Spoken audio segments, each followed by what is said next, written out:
نحمده ونصلي ونسلم على حبيبه الكريم. الحمد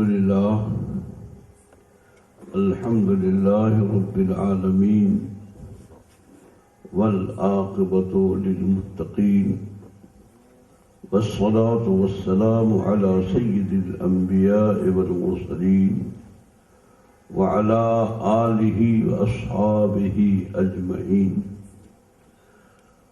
أما بعد فأعوذ بالله من الشيطان الرجيم. بسم الله الرحمن الرحيم.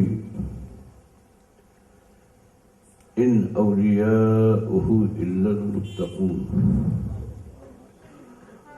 صدق الله العظيم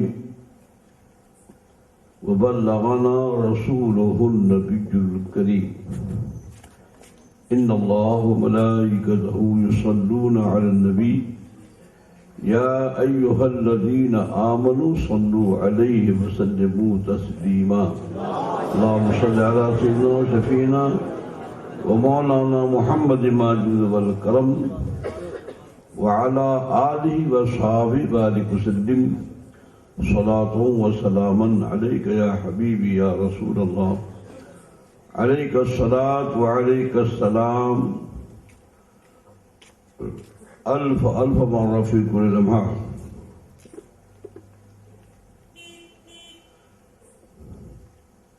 واہ کیا مرتبہ اے غوث بالا تیرا. سبحان اللہ. واہ واہ کیا مرتبہ اے غوث بالا تیرا. اونچے اونچوں کے سروں سے قدم آلا تیرا. اونچے اونچوں کے سروں سے قدم آلا تیرا.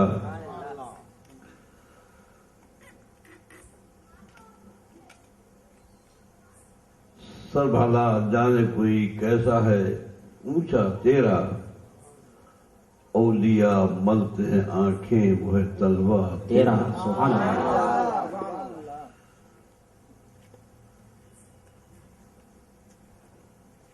تجھ سے در سے سگ اور سگ سے ہے مجھ کو نسبت. تجھ سے در سے سگ اور سگ سے ہے مجھ کو نسبت. میری گردن میں بھی ہے دور کا ڈورا تیرا. سبحان اللہ. اور اس نشانی کی جو سگ ہیں نہیں مارے جاتے. اس نشانی کے جو سگ ہیں نہیں مارے جاتے. حشر تک میرے گلے میں رہے پٹا تیرا. حشر تک میرے گلے میں رہے پٹا تیرا. اب سب کو حشر تک میرے گلے میں رہے پٹا تیرا. یا غوث حشر تک میرے گلے میں رہے پٹا تیرا. ہمارے دین کی حقانیت کے دونوں شاہد ہیں معین الدین اجمیری محی الدین جیلانی. نہ تخت و تاج نہ لال و گوہر کی بات کرو. جو خیر چاہو تو خیر البشر کی بات کرو. حضرات علماء ملت اسلامیہ، محترم بزرگوں، عزیز بچوں، پردے میں رہ کر سننے والی خواتین اسلام، آغاز سخن سے پیشتر اپنے نہایت جذب عقیدت کے ساتھ حضور سرور کائنات فخر موجودات اللہ کے پیارے ہم گنہگاروں کے سہارے آمنہ کی آنکھ کے تارے سید عالم نور مجسم تاجدار دو عالم روح فدا جناب محمد رسول اللہ صلی اللہ تعالی علیہ وآلہ وسلم کی مقدس بارگاہ میں جھوم جھوم کر درود و سلام کا نذرانہ پیش کریں. اللہم صلی علی سیدنا مولانا محمد والکرم وعلی بارک وسلم صلاۃ و سلام وعلی آلہ و صحابہ بارک وسلم صلاۃ و سلاما علیک یا رسول اللہ. علیک الصلاۃ و علیک السلام الف الف مرہ فی کل لمحہ. اللہ عز و جل کا لاکھ لاکھ شکر و احسان. آج سنگھ نگر کی سرزمین پر یاد غوث اعظم منائی جا رہی ہے۔ اللہ عز و جل آپ سب لوگوں کو غوث پاک کے فیضان سے مالا مال فرمائے۔ آمین آمین۔ ابھی آپ نے مجھ سے پیشتر میرے پیش رو مقرر فاضل گرامی وقار حضرت مولانا عبدالسلام صاحب ذی مجدہ سے بڑی عمدہ، نفیس اور مدلل مفصل تقریر آپ نے سماعت فرمائی۔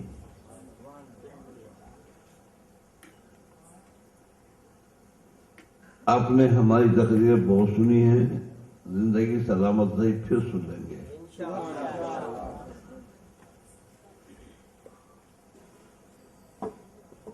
ابھی رات کا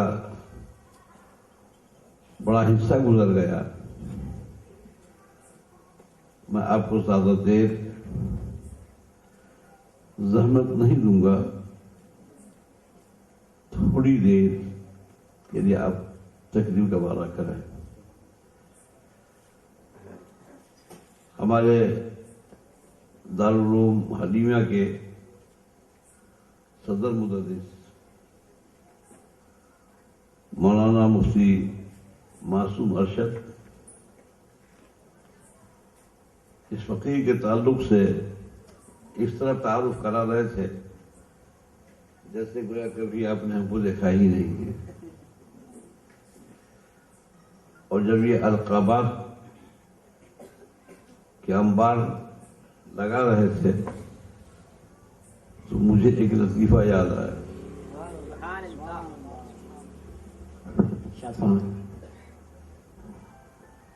ایک شہر میں پہنچے، ہوٹل میں کمرہ لینا تھا،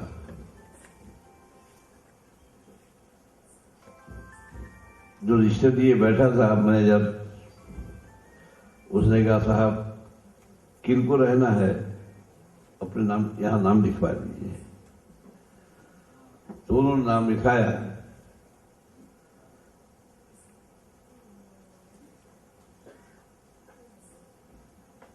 پیر طریقت، انہوں نے کہا پیر طریقت، رہبر شریعت، رہبر شریعت،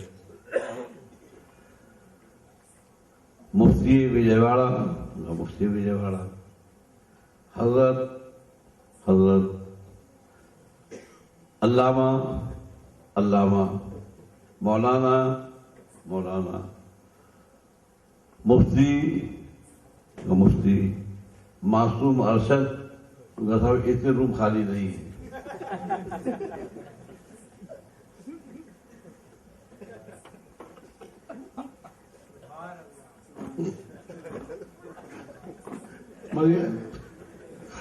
اللہ پاک ان کو جزائے خیر عطا فرمائے، یہ ان کی محبت ہے، حسن نظر سے دیکھتے ہیں، نظر محبت سے دیکھتے ہیں، اس لیے حدیث میں ہے المرء یقیس علی نفسہ، ہر آدمی اپنے اوپر دوسرے کو قیاس کرتا ہے، وہ جیسا ہوتا ہے دوسرے کو بھی ویسے ہی ہوتا ہے۔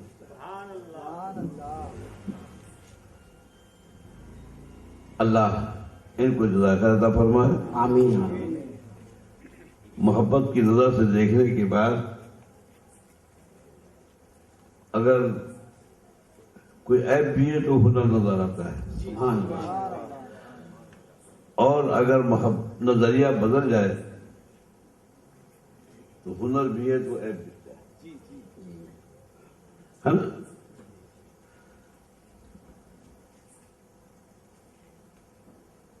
ابو جہل ایک دن بارگاہ نبوت میں حاضر ہوا اور اس نے کہا اے محمد عربی صلی اللہ علیہ وسلم، آپ سے زیادہ بدصورت میں نے دنیا میں کسی کو نہیں دیکھا۔ اللہ کے نبی نے فرمایا صدقت، تو نے ٹھیک کہا۔ کچھ دیر کے بعد یہ نا ابو صدیق رضی اللہ تعالیٰ عنہ تشریف لائے، حاضر بارگاہ ہوئے، عرض کیا یا رسول اللہ،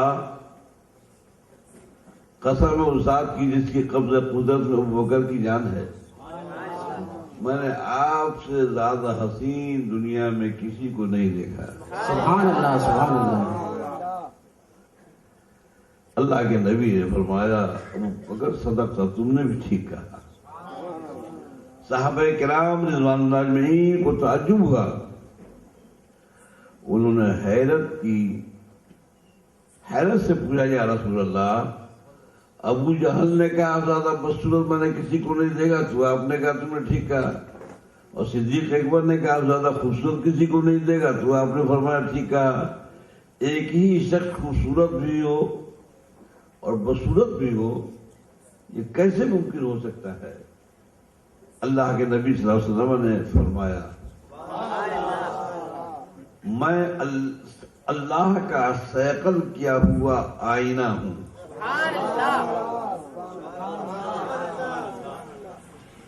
آئینے میں ہر کوئی اپنی تصویر دیکھتا ہے، وہ اپنا عکس دیکھتا ہے۔ خدا کے آئینے میں ابو جہل نے اپنی تصویر دیکھی، اس نے اپنی بدصورتی کا اقرار کیا، میں نے کہا تم نے ٹھیک کہا۔ اور ابو بکر صدیق نے خدا کے آئینے میں اپنے حسن صورت کو دیکھا، اپنی خوبصورتی کو دیکھا۔ انہوں نے کہا آپ زیادہ حسین کسی کو میں نے دیکھا، میں نے کہا تم نے بھی ٹھیک کہا۔ اللہ ان کی محبت ہے، اللہ ان کی محبتوں کو سلامت رکھے، آمین۔ وقت میں گنجائش نہیں ہے کہ کوئی لمبی چوڑی تقریر کی جائے۔ میں حضرت مولانا عبدالسلام صاحب قبلہ کی تقریر پر کہیں سے حاشیہ چڑھا دیتا ہوں۔ ضرور شکریہ۔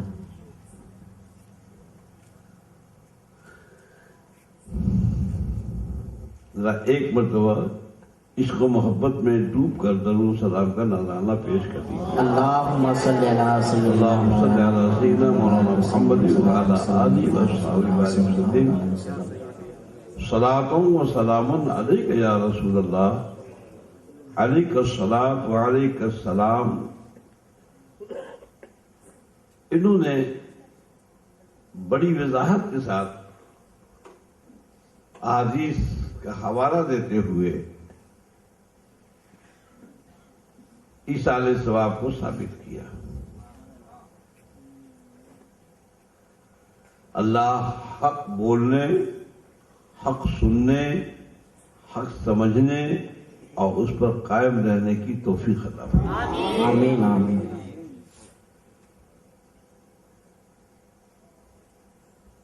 آپ بیٹھے ہیں پوری سنجیدگی کے ساتھ، آپ برف سے زیادہ ٹھنڈے ہو کر آپ تھوڑی سی گفتگو سنیں۔ اور میں نے رات مچھلی پٹنم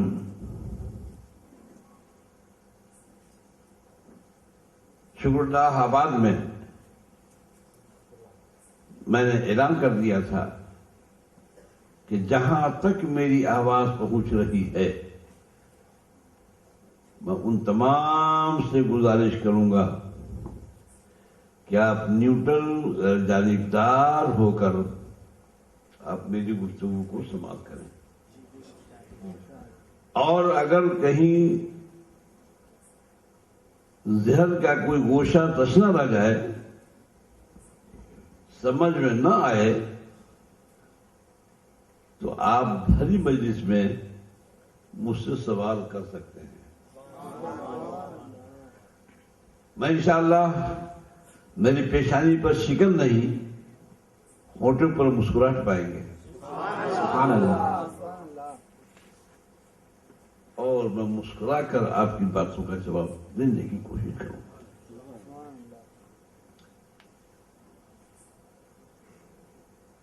آج جو چیز برسوں سے صدیوں سے ہوتی آ رہی ہے، یہ نئی قوم، نئے لوگ آئے اور انہوں نے بدعت، حرام، شرک کے فتوے لگانا شروع کر دیا۔ اللہ کے نبی صلی اللہ علیہ وسلم نے علامات قیامت میں سے ایک علامت یہ بھی بتائی، قیامت کی نشانیوں میں سے ایک نشانی یہ بھی ہے کہ تم ایسے ایسے لوگ پیدا ہوں گے، تم ان سے ایسی ایسی باتیں سنو گے کہ نہ تم نے سنا نہ تمہارے باپ داداؤں نے سنا۔ نئی نئی باتیں بتائیں گے تم کو، نئی باتیں کریں گے تم سے، اور وہ قرآن بھی پڑھیں گے، قرآن پڑھ پڑھ کر سنائیں گے، لیکن اللہ کے حبیب فرماتے ہیں کہ قرآن پڑھیں گے یہ آواز ان کے حلق کے اوپر کی ہوگی، دل کی آواز نہیں ہوگی، قرآن ان کے دل میں نہیں اترے گا۔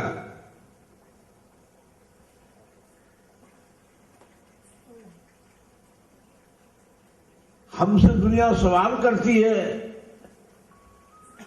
یہ آپ 11ویں شریف بناتے ہو، یہ غریب نواز کی چھٹی شریف بناتے ہو، بندہ نواز کا عرس بناتے ہو، 12ویں شریف بناتے ہو، اپنے نبی کی یاد بناتے ہو، جھنڈیاں لگاتے ہو، لائٹنگ کرتے ہو، بتاؤ اس کا ثبوت کہاں ہے کہ اللہ نے حکم دیا، رسول پاک نے حکم دیا، سرکار نے اپنا جنم دن منایا، صحابہ کرام کو حکم دیا؟ نہیں، تو پھر تم کیوں کر رہے ہو؟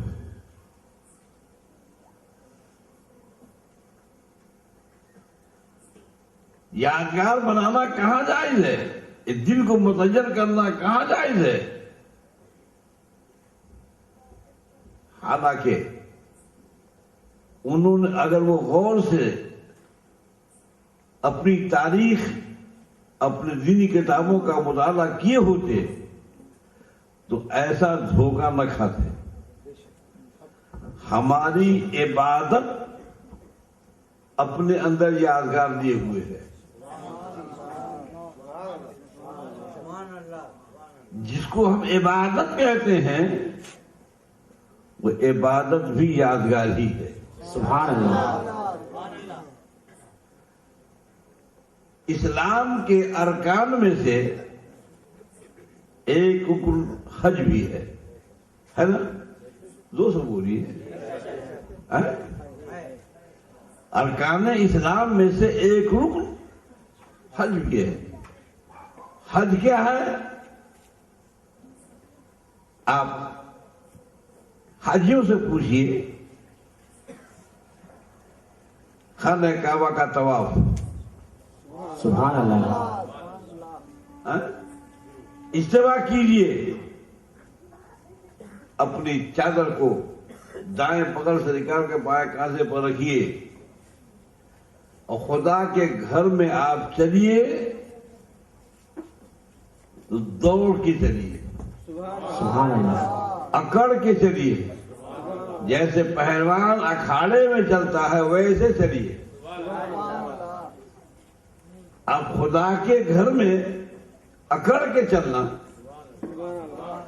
اللہ عز و جل ارشاد فرماتا ہے کہ زمین میں اکڑ کر نہ چلو، اللہ اکڑنے والے کو پسند نہیں فرماتا، لیکن وہاں اکڑ کے چل رہے ہیں، خدا کے گھر میں طواف کر رہے ہیں، 3 پھیرے جو کر رہے ہیں وہ دونوں شانوں کو ہلاتے ہوئے، اور جیسے پہلوان اکھاڑے میں چلتا ہے ویسے چلو۔ سبحان اللہ۔ اے میرے مولا، تو نے حکم دیا ہے کہ زمین میں اکڑ کے نہ چلو، اللہ اکڑنے والے کو پسند نہیں فرماتا، اور یہاں اکڑ کر چلنے کا حکم،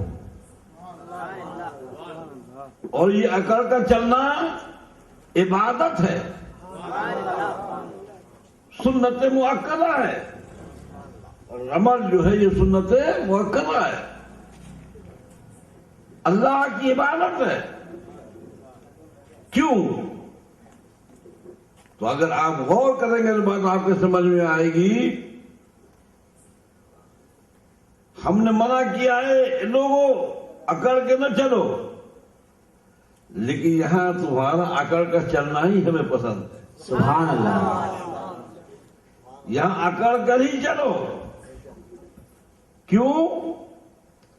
آپ معلوم ہوگا، بہت سے کو نہیں معلوم تو سن لیجئے، اللہ کے نبی صلی اللہ علیہ وسلم صحابہ کرام کے ساتھ خدا کے گھر کا طواف کر رہے ہیں، سبحان اللہ، چکر لگا رہے ہیں۔ صحابہ کرام میں تواضع، انکساری، خشوع و خضوع، وہ سر کو جھکائے ہوئے ادب و احترام کے ساتھ چکر لگا رہے ہیں۔ مکے کے کافروں نے دیکھا، کہنے لگے، طنز کرنے لگے، یثرب کے بخار نے ان کو کمزور بنا دیا ہے، یہ کیا ہم سے جنگ کریں گے، یہ کیا ہم سے لڑیں گے، ان کو یثرب کے بخار نے کمزور کر دیا ہے۔ مدینہ منورہ کو سرکار صلی اللہ علیہ وسلم کے دنیا مدینہ شریف تشریف جانے سے پہلے اس کو یثرب کہا جاتا تھا۔ کہ یثرب کے بخار نے ان کو کمزور کر دیا ہے، یہ کیا ہم سے جنگ کریں گے۔ مکے کے کافر مسلمانوں کو طنز کرنے لگے، طعنے کرنے لگے۔ اللہ عز و جل کا ارشاد ہوا، اے محبوب، تم خدا کے گھر میں خود بھی اکڑ کر چلو، سبحان اللہ، اور اپنے صحابہ کو بھی حکم دو کہ اکڑ کر چلیں، تاکہ یہ دشمن دیکھ لے کہ ان کی تواضع، ان کے ساری کو یہ کمزوری پر محمول نہ کرے۔ ان کے اندر قوت ایمانی موجود ہے، رسول پاک صلی اللہ علیہ وسلم کی محبت موجود ہے، اس لیے یہ چل رہا ہے ایسے بیماری کی وجہ سے نہیں، یہ تواضع کے سادی کی وجہ سے چل رہا ہے۔ اب یہ بتائیے کہ یہ کیا ہے، یہ تاریخ یادگار ہے کہ نہیں؟ بے شک، زور سے بولیے، یادگار ہے کہ نہیں ہے؟ چلیے، اس وقت کہ کافر طنز کرتے تھے تب اکڑ کے چلنے کا حکم دیا گیا۔ آج تو کوئی کافر طنز نہیں کر رہا ہے، آج تو کوئی کافر طنز نہیں کر رہا ہے، آج کیوں اکڑ کر چل رہے ہیں؟ تو سیدھا سادہ جواب کا یہی ہوگا، اس لیے اللہ کو وہ ادا اتنی پسند آ گئی، سبحان اللہ، اتنی پسند آ گئی، اتنی پسند آ گئی کہ صبح قیامت تک اس یاد کو باقی رکھنا ہے۔ سبحان اللہ، اس لیے حکم دیا گیا، اے حاجیوں، جب تم حج کرنے آؤ تو اس یاد کو باقی رکھو، یادگار بناؤ۔ میں نے کہا کہ حج کیا ہے؟ اگر ایک ایک کا تجزیہ کیجئے تو معلوم ہوگا کہ یہ یادگار ہے۔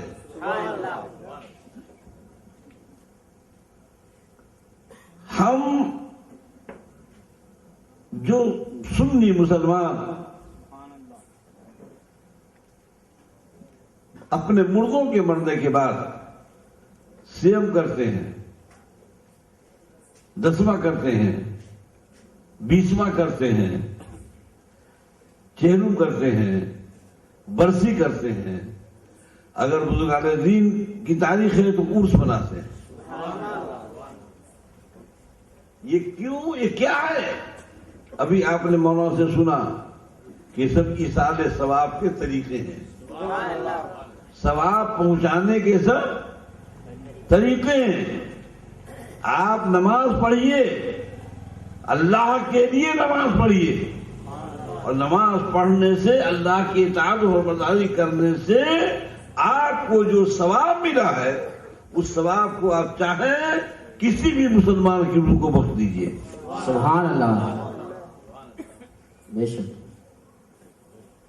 آپ صدقہ کر رہے ہیں, خیرات کر رہے ہیں, آپ کو ثواب ملا. آپ اس ثواب کو جسے چاہیں مسلمان کی روح کو بخش دیجئے, ثواب ملے گا.